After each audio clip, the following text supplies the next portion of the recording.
Casey Mitchell stood perfectly still in the long metal hallway of the space station. Her back was straight and her hands were at her sides. She wore the blue uniform of the human Space Force. 3 small metal pins were attached to her chest. They were her service medals. The space station was called New Horizon. It orbited around Earth like a giant metal moon. Casey had lived here for 2 years now. She worked as a soldier, keeping the peace and helping other humans who lived on the station. Today was inspection day. The aliens came every month to check on the humans. They wanted to make sure everyone was following their rules. The aliens had been in charge of human space for 3 years now. They were called Zephyrians. Casey heard the sound of heavy footsteps coming down the hallway. The footsteps were different from human steps. They made clicking sounds on the metal floor. She knew the aliens were coming. The first alien appeared around the corner. It was huge, almost 8 feet tall. Its body looked like a giant insect. Hard plates covered its skin like armor. The alien had 4 arms and 6 eyes that glowed green in the dim light of the hallway. Behind the first alien came 3 more. They all looked the same to Casey. They carried weapons that shot blue energy beams. The weapons could kill a human in one shot. The leader of the aliens was named Vextar. Casey had seen him many times before. He was mean and liked to scare humans. His voice sounded like metal scraping against stone when he talked. "Humans line up for inspection," Vextar said in broken English. His mouth parts clicked together when he spoke. Casey moved to stand against the wall with the other humans. Captain Brandon Hayes stood next to her. He was her boss and a good man. On her other side was Sergeant Lisa Cooper. Lisa was Casey's best friend on the station. There were 10 humans in the hallway. They all stood very still and quiet. No one wanted to make the aliens angry. Angry aliens meant trouble for everyone. Vextar walked down the line of humans. He looked at each person carefully. Sometimes he would stop and stare at someone for a long time. The humans just stood there and took it. They had learned not to fight back. The alien commander stopped in front of Casey. His 6 green eyes looked down at her. She was much smaller than him. Casey was only 5 feet and 6 inches tall. Vextar was more than a foot taller than her. "What are these?" Vextar pointed one of his clawed fingers at the medals on Casey's chest. "They are service medals, sir," Casey said. She kept her voice calm and respectful. She had learned to talk to the aliens this way. "Service medals for what?" The alien's voice got louder. Some spit came out of his mouth when he talked. Casey thought for a moment. She needed to be careful with her words. "They are for helping other humans, sir, and for being brave in dangerous situations." Vextar made a sound that was like laughing, but it was not friendly. It sounded more like glass breaking. The other aliens behind him made the same sound. "Humans cannot be brave," Vextar said. "Humans are weak. You run when there is danger. You cry when you are hurt. You are nothing compared to Zephyrians." Casey felt her face get hot. She wanted to say something back to the alien, but she knew better. She had seen what happened to humans who talked back to the aliens. They disappeared and were never seen again. "Tell me exactly what you did to get these medals," Vextar demanded. He moved closer to Casey. She could smell his breath. It smelled like rotten meat. Casey tried to think of how to explain. "I helped save people when there was a fire on the lower levels. I also helped defend the station when space pirates attacked us." "You lie," Vextar said. His voice was getting angrier. "Humans cannot defend anything. You are too weak and stupid." Brandon Hayes stepped forward a little bit. "Sir, Lieutenant Mitchell is telling the truth. She is a good soldier." Vextar turned his 6 eyes toward Brandon. "Did I ask you to speak human?" "No, sir," Brandon said quickly. He stepped back into line. The alien commander turned back to Casey. "You humans think you are special. You think your little medals mean something. But you are nothing. You are pets that we allow to live." Casey's hand started to shake a little bit. She was getting angry, but she tried to hide it. She knew that showing anger to the aliens was dangerous. I will show you what your medals are worth, Vextar said. Before Casey could react, he pushed her hard with one of his forearms. Casey flew backward through the air. She hit the metal wall behind her with a loud crash. Pain shot through her back and shoulder. She fell to the floor and lay there for a moment. The other humans in the hallway gasped. Brandon Hayes moved like he wanted to help Casey, but he stopped himself. He knew that helping her would only make things worse. Lisa Cooper's face turned red with anger. Her hands made fists at her sides, but she also stayed in line. All the humans had learned to control themselves around the aliens. The Zephyrians made their glass-breaking laugh sound again. They thought it was funny to see Casey on the floor. Casey tasted blood in her mouth. Her lip was cut from hitting the wall. Her uniform was torn at the shoulder. She put her hands on the floor and slowly pushed herself up. As she stood up, something strange happened inside Casey's mind. Instead of feeling scared or sad, she felt very calm. She looked at Vextar with steady eyes. She was not shaking anymore. The alien commander was still laughing at her. He thought he had won. He thought he had shown all the humans how weak they were. But Casey was thinking. She was remembering things. She was remembering her training from before the aliens came. She was remembering how fast she could move when she needed to. She was remembering that she was stronger than most people thought. Casey wiped the blood from her lip with the back of her hand. She looked at the red blood on her skin. Then she looked back at Vextar. "Sir," she said in a very quiet voice, "may I ask you something?" Vextar stopped laughing. He was surprised that she was talking. Most humans stayed quiet after being pushed around. "What?" he said. "Would you like me to show you proper human military protocol, so that future inspections can go more smoothly?" The alien commander tilted his big head to one side. His 6 eyes blinked at different times. He was confused by her question. "What do you mean?" he asked. Casey stood up straighter. The calm feeling in her mind was getting stronger. "I mean, sir, that maybe if you understood how human soldiers are supposed to act, these inspections would be easier for everyone." Vextar looked at the other aliens behind him. They made some clicking sounds to each other. Casey could not understand their language, but she could tell they were talking about her. The alien commander turned back to Casey. His mouth parts moved in what might have been a smile, but it looked scary on his insect face. "Yes," he said. "Show me this protocol. I want to see what human soldiers think they can do." Casey nodded. "Thank you, sir. I will demonstrate in 5 minutes. I just need a moment to prepare myself properly." She walked to the side of the hallway and leaned against the wall. She closed her eyes and took deep breaths. The other humans watched her with worried faces. They did not know what she was planning to do. Brandon Hayes wanted to ask Casey what she was thinking, but he could not speak with the aliens watching. Lisa Cooper looked scared for her friend. Casey kept her eyes closed and breathed slowly. Inside, her mind, something was changing. The calm feeling was growing stronger. She could feel her heart beating, but it was steady and strong, not fast with fear. She thought about all the times the aliens had been mean to humans. She thought about all the people who had disappeared for standing up to them.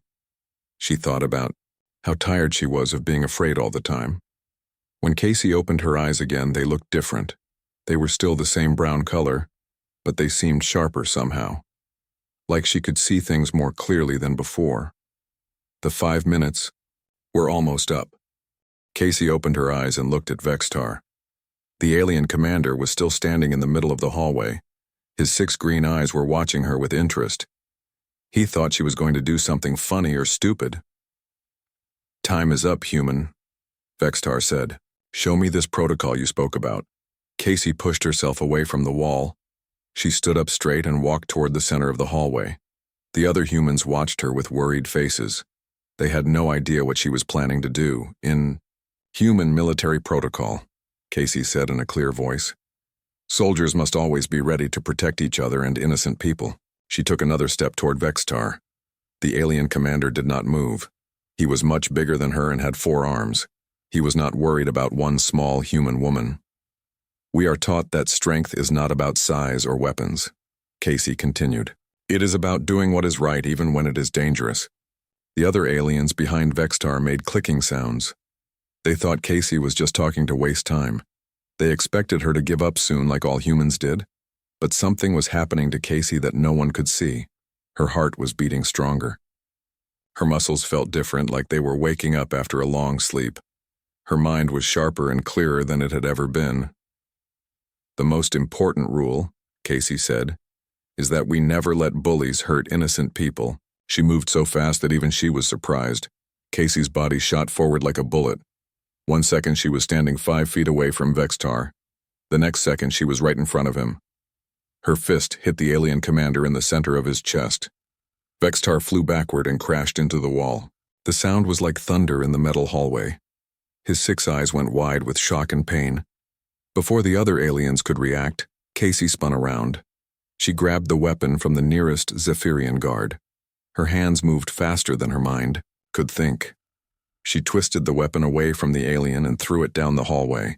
The second guard tried to raise his weapon to shoot Casey, but she was already moving again. She jumped high in the air and kicked the alien in the face. The guard fell to the floor and did not get up. The third alien guard finally managed to point his weapon at Casey. But before he could fire, someone else joined the fight. Brandon Hayes moved with the same impossible speed that Casey had shown. He tackled the third guard and they both fell to the floor. Brandon was stronger than he had ever been in his life. He easily took the weapon away from the alien.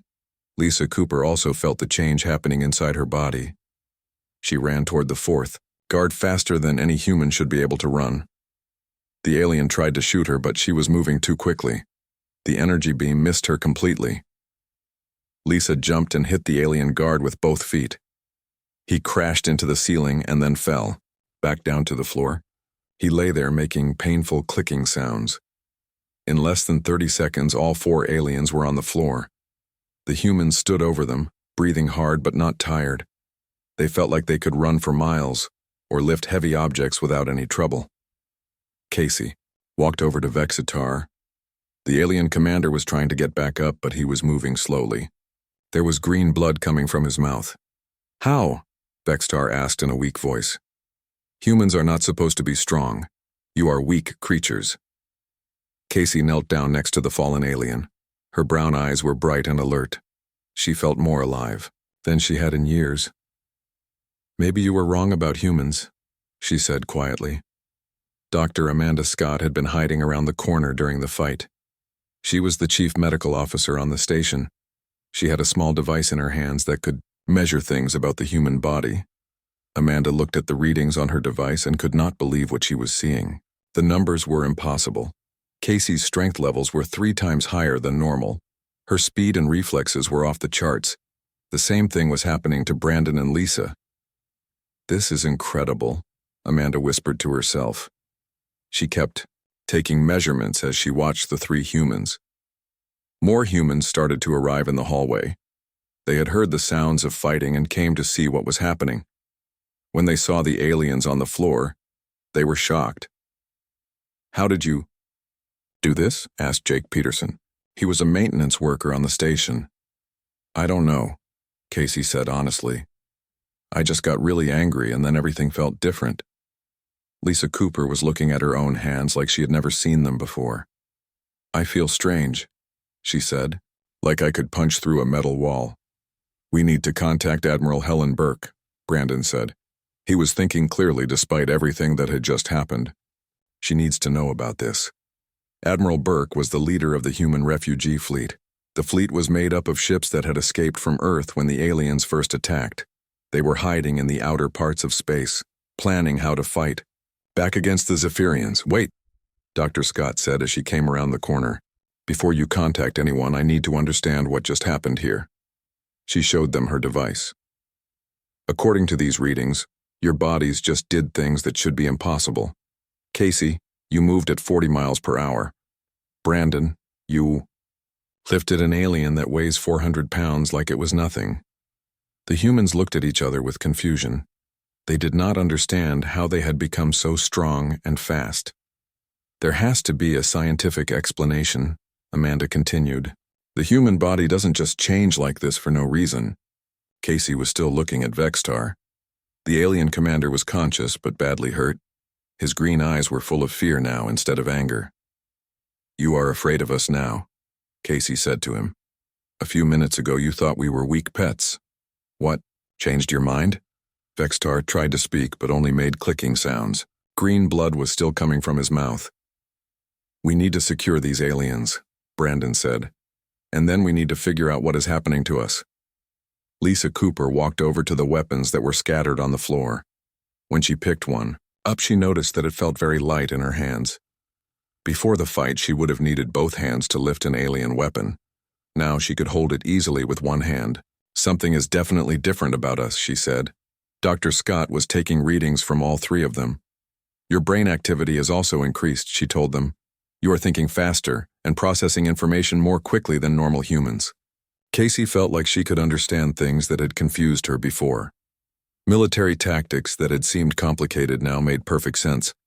She could see patterns and connections that she had never noticed. "We need to help the other humans." "On the station," she said. "If we can do this, maybe they can too." Brandon nodded.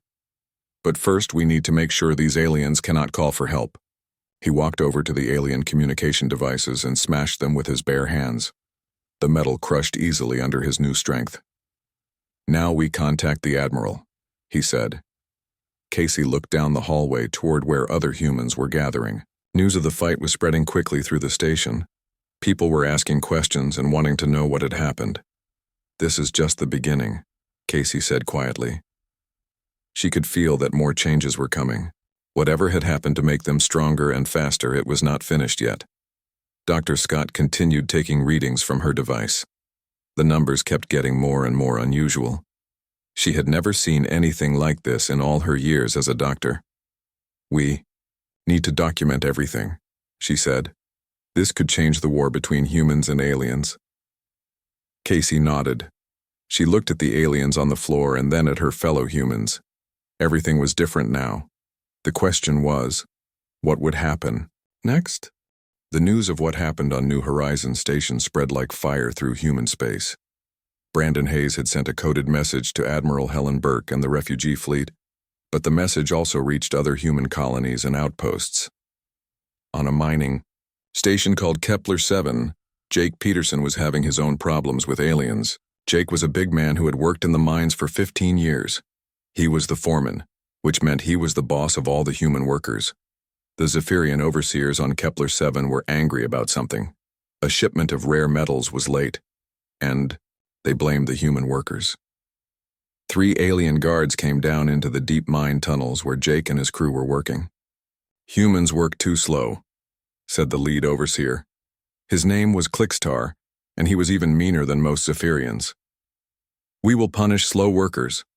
Jake stood in front of his crew. There were 12 human miners behind him.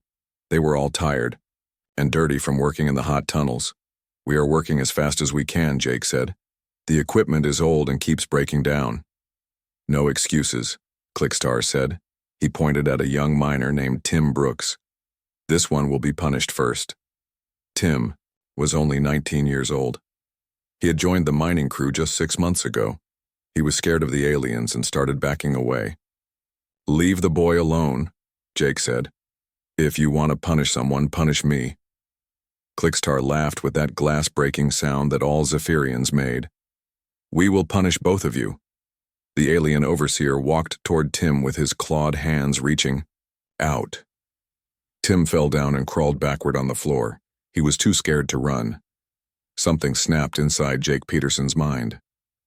He thought about the message from New Horizons Station. He thought about Casey Mitchell and how she had fought back.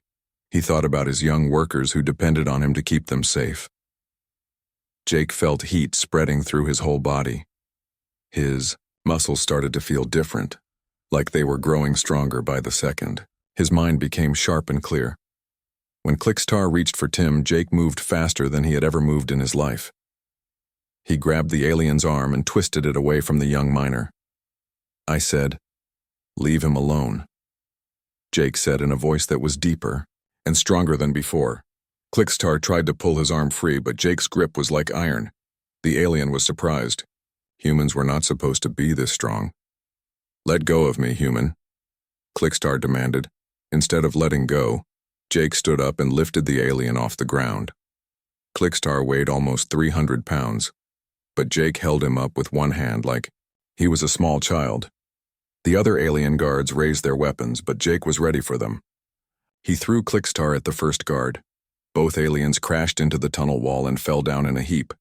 The third guard fired his energy weapon at Jake. The blue beam should have killed him instantly, but Jake moved to the side so fast that the beam missed him completely. He ran at the guard and grabbed the weapon out of his hands. Jake crushed the weapon between his fingers like it was made of soft clay. Then he picked up the guard and threw him down the tunnel. The alien slid across the floor for 50 feet before he stopped moving. The human miners stared at Jake with their mouths open. They could not believe what they had just seen. "How did you do that?" Tim asked in a whisper. "I don't know," Jake said honestly. "But I'm glad I could." Far away from Kepler 7, on an agricultural world called Haven 3, farmer Kate Sullivan was also discovering new abilities. Kate lived in a small farming community with about 200 other humans. They grew food crops that were sent to other human colonies. The Zephyrians had placed a military outpost near the farming community. The aliens liked to take food supplies whenever they wanted them. The humans had no choice but to give up their crops. Kate was working in her fields when she saw something that made her blood run cold. A large group of alien soldiers was marching toward the farming community. There were at least 50 of them, and they all carried weapons. Kate knew this was not a normal supply run. The aliens looked angry and ready for a fight. She guessed that they had heard about what happened on New Horizons Station and Kepler 7. They were coming to make sure the human farmers did not get any ideas about fighting back. The farming community was 40 miles away from Kate's field. There was no way she could get there in time to warn everyone. Even if she ran as fast as she could, it would take her hours to reach the town. But Kate had to try. These were her friends and neighbors. Some of them were children who had never done anything wrong. Kate started running across the fields toward the community. At first she ran at a normal speed, but as she thought about the danger her friends were in, something changed inside her body. Her legs started moving faster and faster. Her heart was pounding, but she did not feel tired. The ground seemed to fly by under her feet. She was running, faster than any human had ever run before. Kate covered the 40 miles in less than 2 hours. When she reached the community, she was barely breathing hard. She felt like she could run another 40 miles if she needed to. She ran through the streets shouting warnings to everyone she saw. "Aliens coming! Get ready to fight or hide!" The people came out of their houses and shops. They looked at Kate with surprise. Her clothes were covered in dust from running across the fields, but she looked strong and alert. "How did you get here so fast?" asked Mayor Bob Wilson. "You were working in the South Fields this morning." "I ran," Kate said simply. "And I think I can do more than just run fast." Meanwhile, back on New Horizons Station, Dr. Amanda Scott was making important discoveries. She had been studying the blood samples from Casey, Brandon, and Lisa for hours. "This is amazing," she said to herself as she looked through her microscope. "Their blood cells are completely different now." Amanda had found that the 3 humans had new types of cells in their blood. These cells seemed to carry more oxygen and nutrients to their muscles and brain. This explained why they had become so strong and fast, but there was something else in their blood that Amanda did not understand. There were strange proteins that she had never seen before. They looked like they had been sleeping in the human body for a long time, waiting for something to wake them up. Amanda ran more tests and made more discoveries. The new abilities were not temporary. Casey, Brandon, and Lisa were permanently changed. Their bodies had evolved into something more than normal human. "I need to contact other human doctors," Amanda said. "If this is happening everywhere, we need to understand it." She sent coded messages to medical facilities on other human worlds. The responses she got back were incredible. Doctors on 12 different planets reported the same thing. Humans were changing and becoming stronger, but the changes only happened to humans who were in danger and fighting to protect others. Humans who just wanted to save themselves did not get the new abilities. It only worked for people who cared more about helping others than about their own safety. Admiral Helen Burke received all these reports on her flagship in the outer rim of space. She was an older woman who had been fighting aliens for 3 years. She had never seen anything like this before. "Bring me all the information we have," she told her staff officers. "I want to understand what is happening to our people." As Helen read the reports, she felt something strange happening in her own body. Her mind was processing the information faster than ever before. She could see connections and patterns that she had missed before. She realized that the aliens had made a terrible mistake. By oppressing humans and making them angry, the Zephyrians had awakened something that had been sleeping inside the human race for thousands of years. "Send a message to all human colonies," Helen ordered. "Tell them that the time for hiding is over. We are going to fight back." The war was about to change in ways that no one could have imagined. Admiral Helen Burke stood on the bridge of her flagship called the Liberty. She was reading reports from human colonies across the galaxy. Every day brought new stories of humans discovering amazing abilities. Helen felt different too. When she looked at star maps and battle plans, she could understand them faster than ever before. Her mind worked like a powerful computer, seeing patterns and solutions that had been hidden before.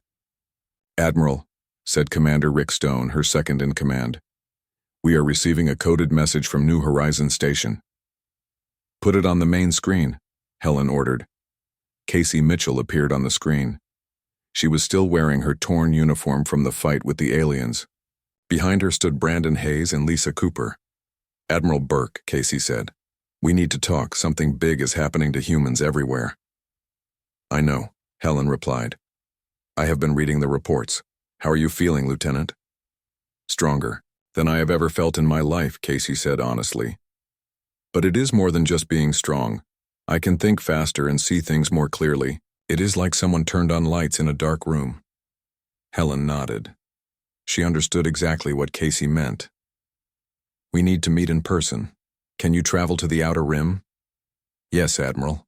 We captured an alien transport ship. We can be there in 2 days." "Good. Bring Dr. Scott with you. I want to hear her scientific findings." After the communication ended, Helen turned to her officers.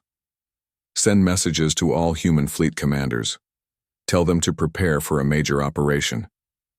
"What kind of operation, Admiral?" asked Commander Stone. "We are going home," Helen said with determination in her voice. "We are going to take back our planets." 2 days later, Casey and her team arrived at the secret fleet base. It was hidden inside a large asteroid belt where alien sensors could not find it.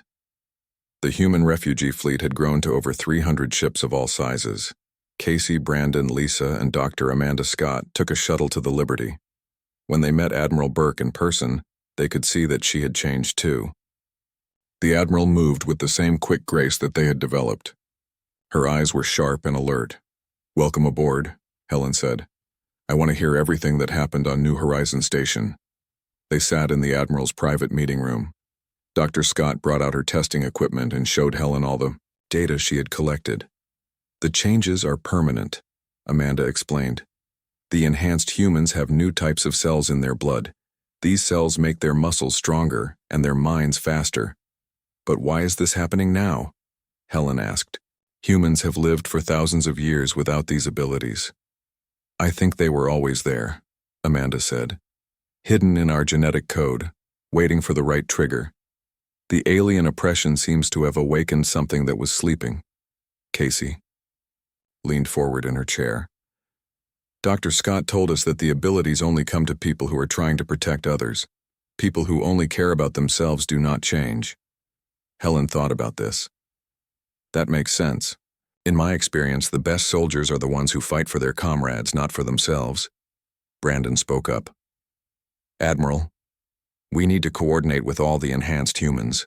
If we work together, we might be able to defeat the Zephyrians." "I agree," Helen said. "But first we need to understand our enemy better. Commander Stone, bring in our prisoner." A few minutes later, guards brought Vextar into the room. The alien commander was in chains, but his 6 green eyes still showed hatred when he looked at the humans. "Sit down," Helen ordered the alien. Vextar remained standing. "I will not take orders from inferior creatures." Casey stood up and walked over to the alien.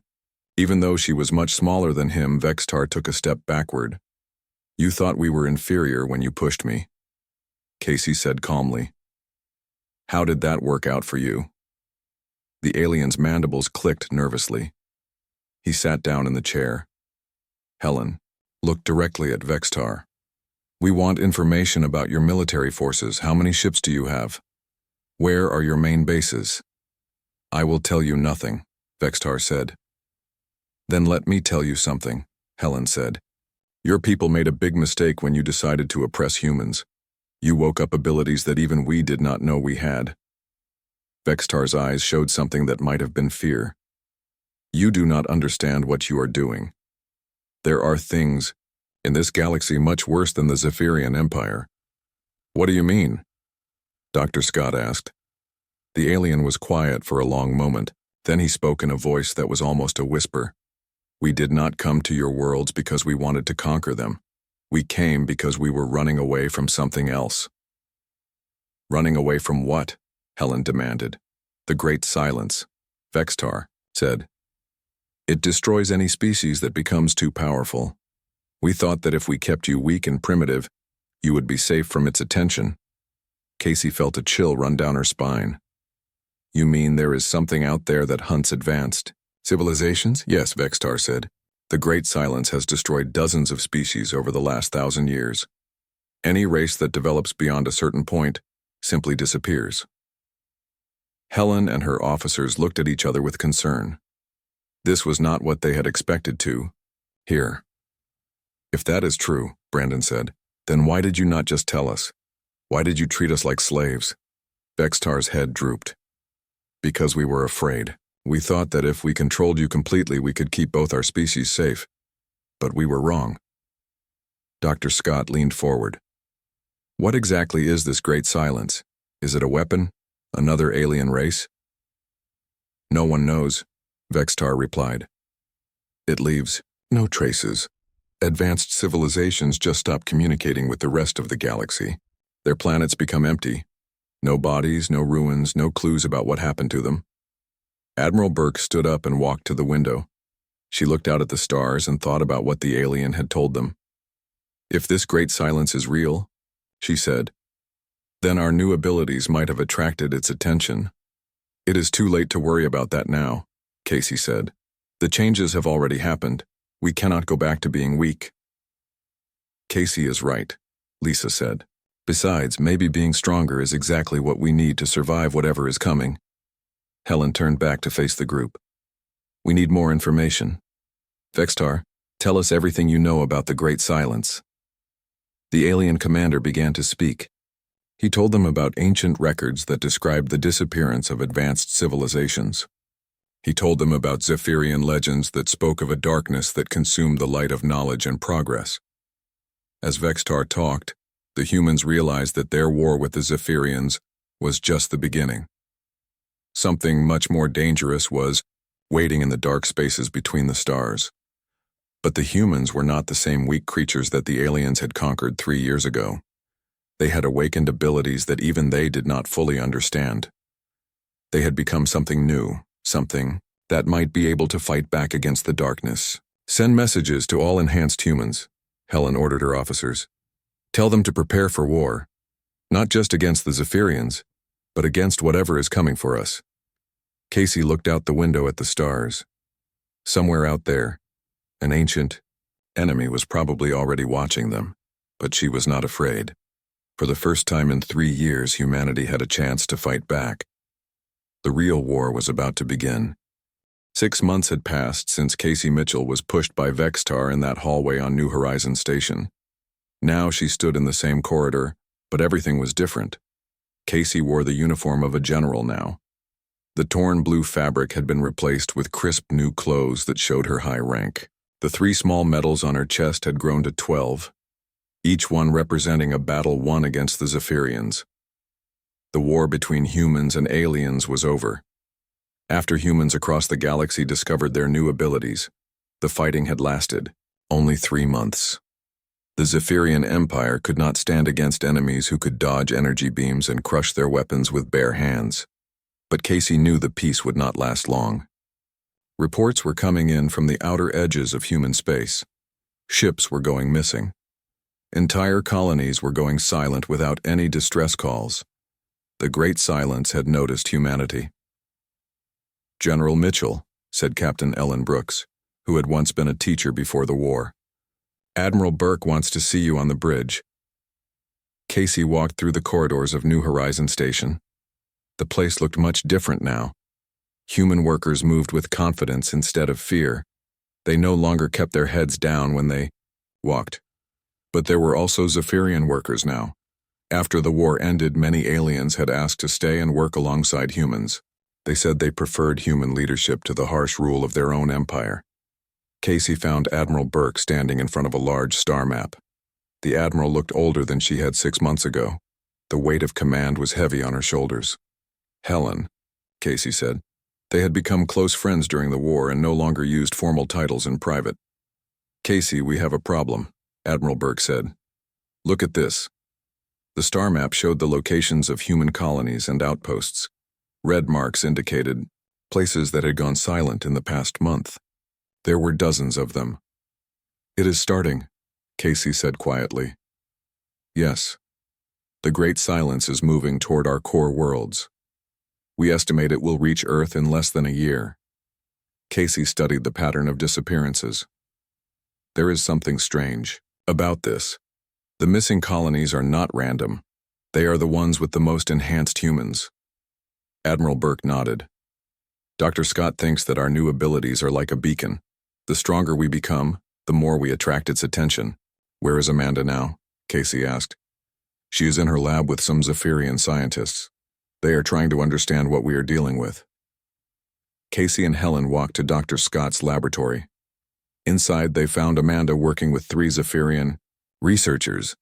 The aliens were much smaller than the warriors Casey had fought. These were scientists and scholars. "General Mitchell," Dr. Scott said when she saw Casey. "Perfect timing. We have made some important discoveries." Amanda pointed to a computer screen that showed complex data. "The enhanced humans are not just stronger and faster. We are producing energy signatures that can be detected across vast distances." One of the Zephyrian scientists, a female named Zixara, spoke in careful English. "Ancient records speak of species that became too bright. The Great Silence always found them." "But there is something different about humans," Amanda continued. "Our enhancement pattern is unique. Every other species that was destroyed by the Great Silence developed their abilities gradually over thousands of years. Humans changed in a matter of months," Zixara added. "This has never happened before." Casey felt a strange sensation in her mind. It was like a voice speaking from very far away. "Someone is trying to communicate with us," she said suddenly. The others looked at her with surprise. "What do you mean?" Admiral Burke asked. "I can sense something. It is not hostile, but it is very old and very powerful." Casey closed her eyes and concentrated. The voice in her mind became clearer. It was not speaking in words, but she could understand its meaning. "There are others," Casey said with wonder. "Other species that survived the Great Silence. They have been hiding for thousands of years, waiting." "Waiting for what?" Dr. Scott asked.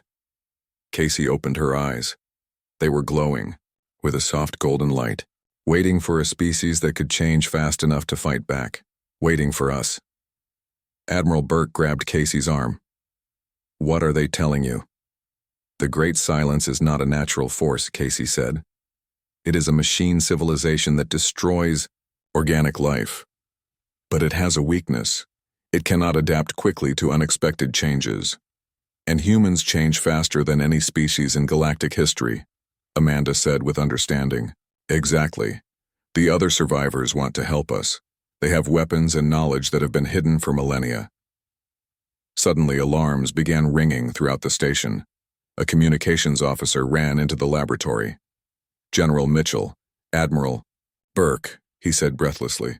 "Long-range sensors are detecting something massive approaching our position." They rushed to the bridge of the station. The main view screen showed space that looked normal at first. Then Casey saw it. The stars in one section of sky were going out one by one, as if something huge and dark was moving between them and the station. "It is here," Vextar said. The former Zephyrian commander had become an advisor to the human fleet after the war ended. "The Great Silence has found you." "How long until it reaches us?" Admiral Burke asked. 6 hours, maybe less," replied the sensor operator. Casey felt the voice in her mind again. This time it was urgent and filled with ancient knowledge. Images flowed into her thoughts, star maps showing hidden bases, weapon designs that used principles beyond human science and battle tactics that had been tested against the Great Silence before. "I know what we have to do," Casey said. "Send messages to every enhanced human in the fleet. Tell them to meet us at coordinates I'm about to give you." "Casey, what are you planning?" Helen asked. "The survivors have been preparing for this moment for thousands of years. They built weapons and hid them throughout the galaxy, but the weapons can only be activated by beings with our specific type of enhancement." Casey walked to the communications console and began entering coordinates. "There is a hidden facility 3 light-years from here. If we can reach it before the Great Silence arrives, we can access weapons that might actually hurt it." "Might?" Admiral Burke asked. "The survivors have never had a chance to test them against the real thing. Every species before us was destroyed before they could fight back." Admiral Burke looked at the approaching darkness on the view screen. "How many ships can we take?" "All of them," Casey said firmly. "Every human, every Zephyrian who wants to come with us. This is not just about our survival anymore. If we fail, the Great Silence will continue destroying civilizations for the rest of time." Within an hour, the entire human fleet was moving toward the coordinates Casey had provided. 300 human ships and 50 Zephyrian vessels that had joined them after the peace agreement. Casey stood on the bridge of Admiral Burke's flagship, watching the stars stream by as they traveled faster than light. Behind them, the darkness continued to spread, consuming everything in its path.